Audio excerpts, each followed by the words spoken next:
প্রথমেই আমি দোয়া করছি আল্লাহ তাআলা পক্ষ থেকে যাদের উপর আজকে এই মহান জিম্মাদারি এসেছে, কেন্দ্রীয় সভাপতি সহ তার সকল সহকর্মী এই কমিটিতে যারা আছেন, আল্লাহ তাআলা তাদেরকে যেন তাদের উপর রহম করেন এবং তাদেরকে সাহায্য করেন, যাতে করে তারা তাদের দায়িত্ব পালন করার মাধ্যমে মুক্তির এই আন্দোলনকে কাঙ্ক্ষিত লক্ষ্যের দিকে এগিয়ে নিয়ে যেতে পারে। আল্লাহ তাআলা তাদেরকে সুস্থ রাখুন এবং সকল দিক থেকেই সাহায্য করুন। আমি কৃতজ্ঞতা আদায় করছি বাংলাদেশের সমস্ত শ্রমিক সমাজের প্রতি। দীর্ঘদিন ফ্যাসিজমের জাতাকলে পিষ্ট বাংলাদেশ একটি বৈপ্লবিক আন্দোলনের মধ্য দিয়ে, একটি বৈপ্লবিক গণ অভ্যুত্থানের মধ্য দিয়ে 24 সালের 5ই আগস্ট ফ্যাসিবাদের যারা প্রতিভূ ছিল তাদের হাত থেকে মুক্তি পেয়েছে। এই আন্দোলনে যারা অংশগ্রহণ করেছেন, জীবন দেওয়া লোকদের শতকরা 62% হচ্ছেন শ্রমিক, আর আমরা বাকি সবাই মিলে 38%। এটি পৃথিবীর ইতিহাস, এটি ইসলামেরও ইতিহাস। মক্কার জীবনে ওই বঞ্চিত শ্রমিকরাই প্রথমে নবী করিম সাল্লাল্লাহু আলাইহি ওয়াসাল্লামের দক্ষিণ হস্ত হিসাবে বুক টান করে দাঁড়িয়েছিলেন। কোন নির্যাতন তাদেরকে ঈমান থেকে খারিজ করতে পারেনি। তারা ঈমানের পথে অটল ছিলেন, অবিচল ছিলেন। বাংলাদেশের স্বাধীনতা যুদ্ধেও একই ঘটনা। 90-এর গণ আন্দোলন দেখেছি, সেখানে একই ঘটনা। 24-এর গণবিপ্লব গণ আন্দোলনেও একই ঘটনা। এই শ্রমিক সমাজের প্রত্যাশা, দাবি, চাহিদা রাষ্ট্রের কাছে খুবই মামুলি, কিন্তু দুঃখের বিষয় এই সামান্যটুকু চাহিদাও তাদের এখন পর্যন্ত কোনো রাষ্ট্র ব্যবস্থা, কোনো সরকারই পরিপূরণ করতে পারেনি। তার কারণ যারা রাষ্ট্র ব্যবস্থাপনায় যান তারা ওই শ্রমিকদের অঙ্গন থেকে উঠে আসেননি। তারা সোনার চামচ রূপার কাঠি হাতে নিয়ে জন্ম নিয়েছেন। তারা শ্রমিকদের দুঃখ বুঝবে কিভাবে? তাদের বেশিরভাগ ব্যবসায়ী মালিক। ব্যবসায়ী মালিক হওয়া কোনো অপরাধ নয়। ব্যবসায়ী প্রতিষ্ঠান খোলা হবে, মিল, ফ্যাক্টরি, ইন্ডাস্ট্রি চালু হবে, জনগণ সেখানে কর্মসংস্থান খুঁজে পাবে। কিন্তু তারা ওই জনগণকে বেশিরভাগ ক্ষেত্রেই মানবিক মর্যাদাটুকু দিতে ব্যর্থ হবে। তাদের এই নোংরা অ্যাটিটিউডের কারণেই রাষ্ট্রীয় দায়িত্বেও যখন যান তখন একই কাণ্ড কারখানা তারা করেন। শ্রমিকদের প্রতি তারা সম্মান দেখাতে ব্যর্থ হন। আমরা শ্রেণী শত্রু খতম করার ওই স্লোগানে আমরা বিশ্বাসী হই। লাল পতাকাওয়ালারা তারা বলতো শ্রেণী সংগ্রামের মধ্য দিয়ে শ্রেণী শত্রু খতম করতে হবে। এই শ্রেণী শত্রু কারা? যারা মালিক এবং উদ্যোক্তা তারা। তো মালিক আর উদ্যোক্তা যদি না থাকে তো শ্রমিক কাজ করবে কোথায়? তার কর্মসংস্থান হবে কোথায়? আমরা এখানে সমন্বয় করতে চাই। শ্রমিক মালিক ভাই ভাই, একে অন্যকে সম্মান করবে, ভালোবাসবে। শ্রমিক তার কর্মসংস্থানের জন্য মালিকের প্রতি কৃতজ্ঞ থাকবে, আন্তরিকভাবে কাজ করবে।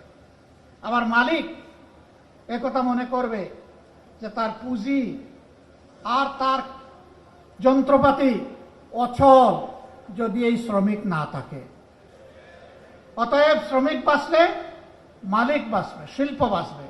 শ্রমিক যদি না বাঁচে শিল্পেরও মৃত্যু হবে। এই দুইটাই বাঁচুক, শুধু বাঁচুক না, এই দুইটাই বিকশিত হোক, সেটাই শ্রমিক কল্যাণের মূল প্রতিপাদ্য। এই সমন্বয়ের দৃষ্টিভঙ্গি নিয়েই শ্রমিক কল্যাণ কাজ করে। হাঁটি হাঁটি পা পা করে শ্রমিক কল্যাণ আজকে এখানে এসে দাঁড়িয়েছে। বিগত নির্বাচনে জাতিকে আমরা বলেছিলাম নেতৃত্ব আমরা তরুণ এবং যুবকদের হাতে তুলে দিতে চাই। আপনারা দেখবেন জামাতে ইসলামী থেকে যারা বিভিন্ন জায়গায় আমাদের ক্যান্ডিডেট হয়েছিলেন তাদের শতকরা 70% বয়স হচ্ছে 42 বছরের নিচে। আমরা তার প্রমাণ রেখেছি। আর আজকেও এই সম্মেলনের মধ্য দিয়ে একজন যুবকের হাতে আমরা মূল চাবিটা তুলে দিলাম।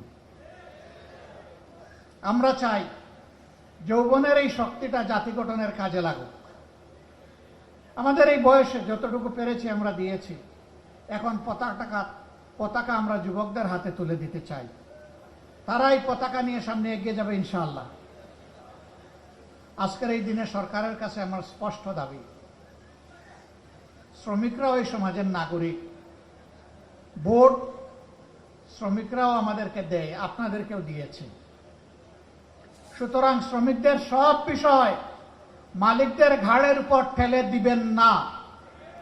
রাষ্ট্রকেও দায়িত্ব নিতে হবে। মালিকরা ইনসাফের ভিত্তিতে তাদের যা করণীয় তা করবে, বাকিটা রাষ্ট্রকে শেয়ার করতে হবে। শ্রমগণ এলাকায় কোনো বিশেষায়িত হসপিটাল নাই। দুই একটা সাধারণ হাসপাতাল থাকলেও সেইগুলা চাহিদার তুলনায় কিছুই না। আমরা দাবি করব শ্রমগণা এলাকাগুলোতে অবশ্যই মানসম্মত সাধারণ হাসপাতাল যেমন থাকবে, তেমন বিশেষায়িত হাসপাতালও সরকারকে গড়ে তুলতে হবে। এবং শ্রমিকদের চিকিৎসা সঙ্গতভাবেই এর ব্যয়ভার সরকার এবং মালিক পক্ষকে শেয়ার করে বহন করতে হবে। কারণ শ্রমিকদেরকে যা বেতন ভাতা দেওয়া হয় তা দিয়ে পেটের জোগানি হয় না, চিকিৎসার খরচ বাঁচাবে কোত্থেকে? পাশাপাশি শ্রমিকদের সন্তানদেরকে মানুষ করা, শিক্ষিত নাগরিক হিসেবে গড়ে তোলার দায়িত্ব পরিপূর্ণভাবে শুধু সরকারকেই নিতে হবে। মালিকের ছেলে মালিক হবে, শ্রমিকের ছেলে মালিক হবে না। রাজার ছেলে রাজা হবে। আমার একজন শ্রমিক ভাইয়ের ছেলে কি প্রধানমন্ত্রী প্রেসিডেন্ট হওয়ার পথে কোনো নিষেধাজ্ঞা আছে?